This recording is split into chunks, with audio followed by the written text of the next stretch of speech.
এই যে অস্থিতিশীলতা, আইন শৃঙ্খলা পরিস্থিতি, অপরাধ, মব ভায়োলেন্স, অনেকের মুখে আপনি শুনবেন মব জাস্টিস বলে। মব জাস্টিস বলার পেছনে একটা মতলব আছে, মানে মব যা করবে এটাই হচ্ছে ন্যায় বিচার, তাই আপনি মব জাস্টিস বলছেন। অথচ মব যা করছে সেটি একেবারে পরিকল্পিত সন্ত্রাস, আইনের দৃষ্টিতে সন্ত্রাস, যে কোনো বিচারে এটা সন্ত্রাস। সেই সন্ত্রাস এই সরকার গত 7 মাসেও বন্ধ করতে পারে নাই, এখনও চলছে। সেটি ব্যক্তির উপরে, নারীর উপরে, কোনো বাড়িতে, কোনো প্রতিষ্ঠানে, সরকারি দপ্তরে, শিক্ষা প্রতিষ্ঠানে, কোথায় না। তাহলে আপনি 7 মাস ধরে মব ভায়োলেন্স বন্ধ করতে পারছেন না আমি বলবো না, ওনারা বন্ধ করছেন না।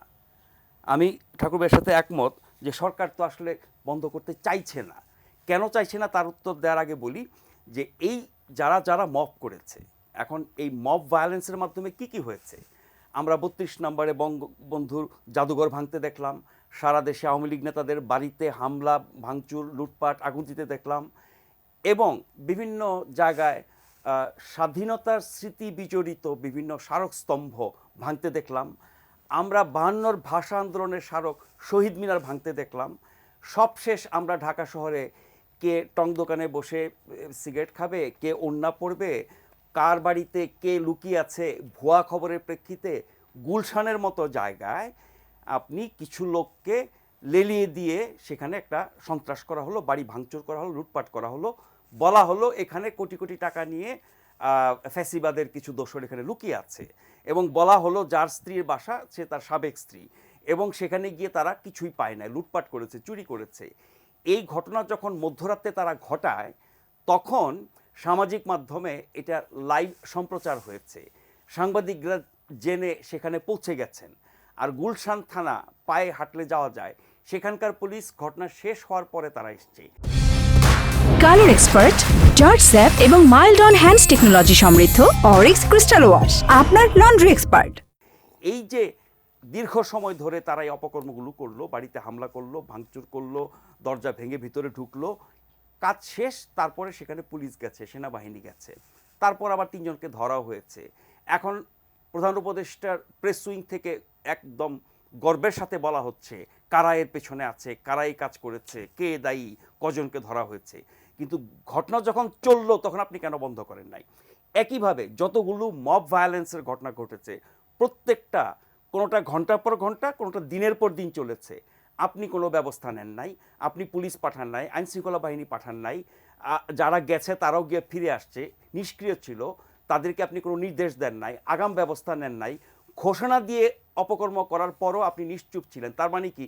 আপনি মব হতে দিচ্ছেন, আপনি এই মবদেরকে উৎসাহিত করছেন, আপনি মবদের পৃষ্ঠপোষকতা করছেন। তাহলে কিভাবে দেশে স্থিতিশীলতা তৈরি হবে, কিভাবে দেশে শান্তি শৃঙ্খলা এবং নির্বাচনের পরিবেশ তৈরি হবে, কিভাবে আইন শৃঙ্খলা পরিস্থিতির উন্নতি হবে? আইন শৃঙ্খলা পরিস্থিতির পরিসংখ্যান সহ যখন বিবিসি প্রধান উপদেষ্টাকে জিজ্ঞাসা করে, তিনি বলে অপরাধ মোটেও কমে নাই। এইসব পরিসংখ্যানকেও তিনি ঠিকমতো পাত্তা দিচ্ছেন না। গত কয়েকদিনে তিনি বেশ কয়েকটি সাক্ষাৎকার দিয়েছেন, প্রতিবারই কিন্তু এই আইন শৃঙ্খলা পরিস্থিতি, মব ভায়োলেন্স এবং বেআইনি কাজ, ধরে নিলাম একজন লোক সে চোর, ডাকাত, অপরাধী, ফ্যাসিবাদী, দুর্নীতিবাজ, হোয়াটএভার, তার বিরুদ্ধে কি মব ব্যবস্থা নেবে, নাকি রাষ্ট্র ব্যবস্থা নেবে, আইন শৃঙ্খলা বাহিনী ব্যবস্থা নেবে, আইনানুগ ব্যবস্থা নেবেন, তাকে আপনি আইনের আওতায় আনবেন, তার ব্যাপারে বিচার করবেন, তারপরে তাকে শাস্তি দেবেন? আপনি সেটা করছেন না, আপনি মবকে উৎসাহিত করছেন, মবের ব্যাপারে নিষ্ক্রিয় থাকছেন। অনেক ক্ষেত্রে আমরা অনেককে মব লেলিয়ে দিতে দেখি, তাদের বিরুদ্ধে আপনি কোনো ব্যবস্থা নিচ্ছেন না। তাহলে আপনি ইচ্ছা করে অস্থিতিশীল পরিবেশ তৈরি করে রাখছেন। এবং নাহিদ ইসলাম বলছেন এই অস্থিতিশীল পরিবেশ চলতে থাকলে এই বছরের ডিসেম্বর নির্বাচন হওয়া সম্ভব না। তাহলে আবার নাহিদ ইসলাম এটাও বলেছেন যে সরকার ব্যর্থ হচ্ছে এই আইনশৃঙ্খলা পরিস্থিতি নিয়ন্ত্রণ করতে। ব্যর্থ হচ্ছে এটা স্বীকার করে না, স্বরাষ্ট্র উপদেষ্টাও করেন না, অন্য কোনো উপদেষ্টা করেন না, প্রধান উপদেষ্টা করেন না, এগুলোর দায়ও তারা নিচ্ছেন না। আজকেও সবশেষ যে সাক্ষাৎকারটি বিবিসির সাউথ এশিয়া করেসপন্ডেন্টকে তিনি দিয়েছেন, সেখানেও কিন্তু তাকে এই 32 নম্বর থেকে শুরু করে সারা দেশে যে মব ভায়োলেন্সের কথা বলা হয়েছে, জবাবে তিনি কি বলেছেন? দেশে আইন আছে, থানা আছে, পুলিশ আছে, ওনারা গিয়ে থানায় মামলা করতে পারে, আইনানুগ বিচার হবে। মানে এটা কোনো জবাব হতে পারে একজন রাষ্ট্রপ্রধানের? এরকম ঘটনা তাদের নিষ্ক্রিয়তার পরে এরকম জবাব যদি দেওয়া হয় যে আপনার থানা আছে, পুলিশ আছে, মানে আপনার বাড়িতে গিয়ে আমি আকাম করে শেষ করে ফেলবো, তারপরে সরকার বলবে যান পুলিশে যান, থানায় যান, মামলা করেন, হ্যান ত্যান, কিন্তু আমি কোনো ব্যবস্থা নেব না। তাহলে সরকারের কাজ কি জনগণের নিরাপত্তা দেওয়া, জনগণের জানমালের নিরাপত্তা দেওয়া, নাকি অনিরাপদ রাখা এবং অপরাধীদেরকে অপকর্ম করতে দেওয়া, তারপরে পরামর্শ দেওয়া যান থানায় যান, মামলা করেন? ফলে আপনি যতগুলো ঘটনা এবং প্রত্যেকটা ঘটনার ব্যাপারে সরকার সংশ্লিষ্টদের বক্তব্য যদি আপনি অ্যানালাইজ করেন, তাহলে আমি ঠাকুরবাইয়ের সাথে পুরোপুরি একমত। সরকারই এই পরিস্থিতির উন্নতি হতে দিচ্ছে না, বা সরকারই চাচ্ছে এই পরিস্থিতি তৈরি থাকুক। কেন থাকুক? যাতে করে নির্বাচন না হয়, যাতে করে এই উসলে নির্বাচন পিছিয়ে দেওয়া হয়। আজকে সাক্ষাৎকার কিন্তু ডক্টর ইউনূস বলেছেন যে তারা ডিসেম্বরের মধ্যে নির্বাচন করতে চান। আবার এটাও বলেছেন যে যদি ন্যূনতম সংস্কার করতে পারেন ডিসেম্বরে, আর বাড়তি কিছু করতে চাইলে, এটা আগেও তিনি বলেছেন সেটি কয়েক মাস পিছাতে পারে, সেটা ঠিক আছে। নির্বাচন কমিশন বলছে তারা ডিসেম্বরকে ধরে আগাচ্ছে, বিএনপি প্রতিনিয়ত বলছে। এবং সবার দাবির কথা বাদ দেন, আমি আপনি রাজনৈতিক দল, সরকার বা বিভিন্ন পক্ষ, মব, যা কিছু বলি অপরাধী, তার বাইরে এসে আপনি একজন মানুষ বা নাগরিক হিসেবে চিন্তা করেন যে এই পরিস্থিতি কি উন্নতি হবে যতক্ষণ পর্যন্ত না একটা নির্বাচনের মাধ্যমে নির্বাচিত সরকার আসবে, রাজনৈতিক প্রক্রিয়া প্রতিষ্ঠিত হবে, রাজনৈতিক দলের শাসন, জনগণের শাসন, জনগণের ক্ষমতায়ন, এগুলো নিশ্চিত না হলে পরে এগুলো হবে না। এই সরকার দুর্বল, এই সরকার অনভিজ্ঞ, এই সরকার ব্যর্থ। ফলে এই অবস্থার সুযোগ সবাই নিচ্ছে, অপরাধীরা নিচ্ছে।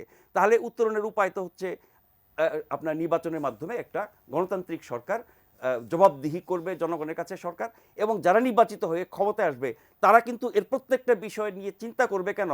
কারণ তার দায় তাকে নিতে হবে, তার জন্য তার সমালোচনা হবে, তার জন্য জনগণ ক্ষেপে যাবে, পরবর্তী নির্বাচন গিয়ে তারা হেরে যাবে। ফলে তারা নিজেদের অস্তিত্বের স্বার্থে আর অভ্যুত্থান পরবর্তী বাস্তবতায় অন্য সরকারের মতো আচরণ করবে, এটা ভাববার কোনো কারণ নাই। যদি করে, জনগণ আবার জেগে উঠবে। সব মিলে আমি বলবো যে পরিবেশ পরিস্থিতির এই অবস্থার জন্য সরকার দায়ী, সরকার এই অবস্থা চলতে দিচ্ছে, এবং তার পেছনে যদি আমরা উদ্দেশ্য ধরি এটাই যে নির্বাচন যাতে পিছিয়ে যায়। নির্বাচন পেছালে কার লাভ সেটাও আমরা জানি।